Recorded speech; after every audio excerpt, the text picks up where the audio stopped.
एक ऐसा देश जो माउंट एवरेस्ट की गोद में बसा हुआ है, एक ऐसा देश जहां के लोग हाथ जोड़कर लोगों का सम्मान करते हैं, एक ऐसा देश जहां पर सबसे ऊंचे और सबसे ज्यादा 10 में से 8 शिखर पाए जाते हैं, एक ऐसा देश जहां पर धर्म, जाति और मजहब के मामले में कभी भी दंगे फसाद नहीं हुए।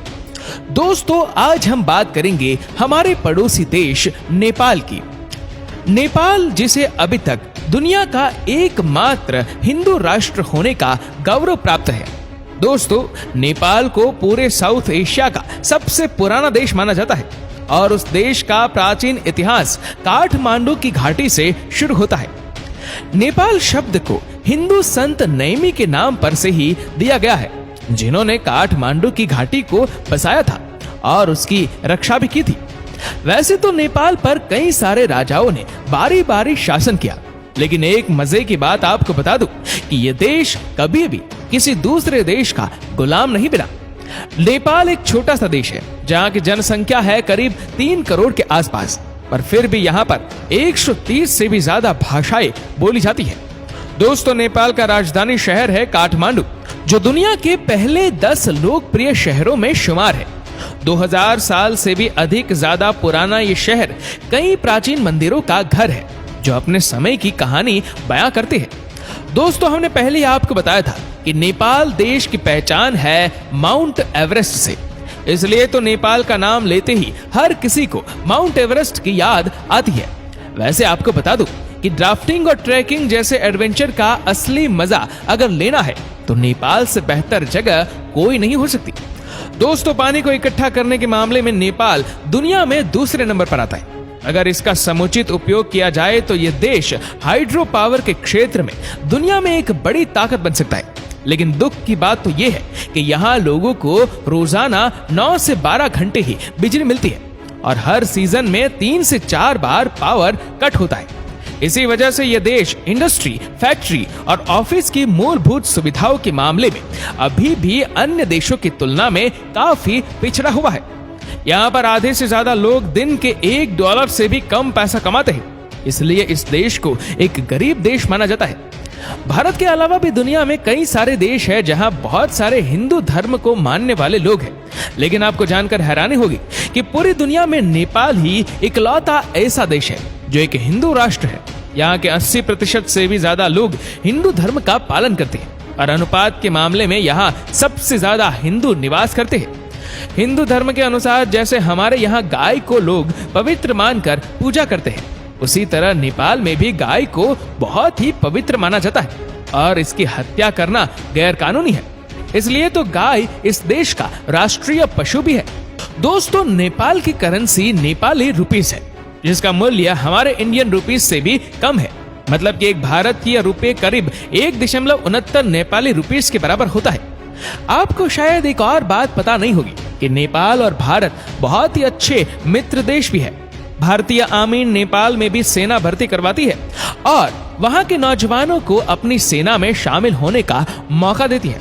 इसीलिए तो नेपाल घूमने के लिए आपको वीजा की जरूरत नहीं पड़ती। बस इसके लिए आपको अपनी कोई भी आईडी प्रूफ के साथ में लेकर जाना होगा और आप इस देश की शेयर कर सकते हैं। दोस्तों, अगर लोगों की बात करें तो नेपाल के लोग बहुत ही शांत स्वभाव के होते हैं और यहाँ का माहौल काफी दोस्ताना भी है।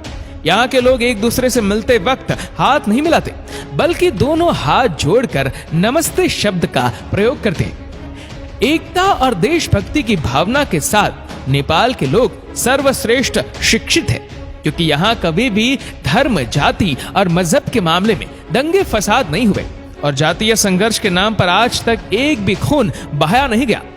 जबकि यहाँ पर 80 से ज्यादा अलग अलग धर्म को मानने वाले लोग रहते हैं, तभी तो इस देश के लोग एक खुशहाल जीवन बिताते हैं। दोस्तों, भगवान बुद्ध के प्रति नेपाल के लोगों के मन में असीम श्रद्धा है, लेकिन महाशिवरात्रि इनका सबसे बड़ा त्योहार है।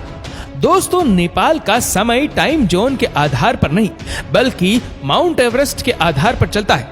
इसी वजह से नेपाल का समय विश्व मानक समय से करीब 45 मिनट पीछे चलता है। यहाँ बड़े पैमाने पर चावल होता है और चावल से अलग अलग चीज बनाई जाती है। नेपाल के खास पारंपरिक व्यंजनों में दाल भात शामिल है। चारों ओर से घिरे हुए पहाड़ और इसके अंदर समे हुए झरने और बेहद खूबसूरत प्राकृतिक स्थल नेपाल का एक अहम हिस्सा है।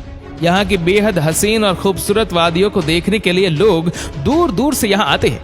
यही वजह है कि टूरिज्म नेपाल की अर्थव्यवस्था का एक अहम हिस्सा है। चलिए अब आपको रूबरू करवाते हैं यहाँ की उन सारी जगहों से। पहला, काठमांडू। प्राकृतिक खूबसूरती से सजे नेपाल जाने का रास्ता काठमांडू शहर से गुजरता है, जो हिमालय की पहाड़ियों से घिरी हुई है। प्राचीन मंदिरों का शहर काठमांडू की कला और संस्कृति के चर्चे 7 समंदर पार होते हैं। बात चाहे बुद्धिस्ट स्तूप की हो या फिर यहाँ के बेहतरीन मंदिरों की, काठमांडू हर तरह से समृद्ध है। यूनेस्को वर्ल्ड हेरिटेज साइट का दर्जा पाने वाला काठमांडू नगर अपनी विशिष्ट शैली में बने घरों के लिए भी विख्यात है। पोखरा। अगर आपको नेचर से गहरा लगाव है और पसंद है शांत झील के पास बैठना, उसकी संगीत को सुनना और समझना, तो फिर पोखरा को अपनी फेवरेट डेस्टिनेशन में जरूर ऐड कर ले। झीलों के किनारे आपको प्रकृति का ऐसा रूप देखने को मिलेगा कि मानो सारी खूबसूरती बस यही बसती हो। ये शहर 900 मीटर से भी ज्यादा ऊंचाई पर है। पोखरा घाटी से हिमालय की ऊंची चोटियों को आसानी से देखा जा सकता है। पशुपतिनाथ मंदिर। हिंदू लोगों के 8 मुख्य मंदिरों में से एक है पशुपतिनाथ का शिव मंदिर, जो बागमती नदी तट पर स्थित है और हरी भरी वादियों से घिरा हुआ है। अगर इस मंदिर के संरक्षण के बारे में बात करें तो इसे करीब 1 मीटर ऊंचे चबूतरे पर स्थापित किया गया है। चौकोर आकार में बने इस मंदिर के 4 दरवाजे जो चांदी के बने हैं। इसके ऊपर सिंह का चित्र लगा हुआ है। सावन के महीने में यहाँ श्रद्धालुओं की भीड़ देखते ही बनती है। इस मंदिर के आसपास काफी सुंदर माहौल देखने को मिलता है और शिवरात्रि के दिन मंदिर में पर्व का आयोजन किया जाता है। लुम्बिनी। नेपाल को खास तौर पर भगवान बुद्ध के पवित्र स्थलों के लिए जाना जाता है। लुम्बिनी बौद्ध धर्म का प्रमुख स्थल है, क्योंकि गौतम बुद्ध की जन्म स्थली यही है। भारत नेपाल सीमा रुमिनो गांव को ही लुम्बिनी कहा जाता है। यहाँ का खास आकर्षण वहाँ का 8 स्क्वायर किलोमीटर में फैला गार्डन है। यहाँ माया देवी मंदिर भी देखने लायक है। ये मंदिर गौतम बुद्ध की माँ माया देवी के नाम पर है। ये नेपाल का काफी प्रसिद्ध स्थान है। बौद्धनाथ। काठमांडू से 11 किलोमीटर दूर बना यह स्तूप दुनिया के सबसे बड़े स्तूपों में से एक है। तिब्बती बौद्ध धर्म के सबसे पवित्र स्थलों में से एक ये स्तूप नेपाल का सबसे विशाल स्तूप है।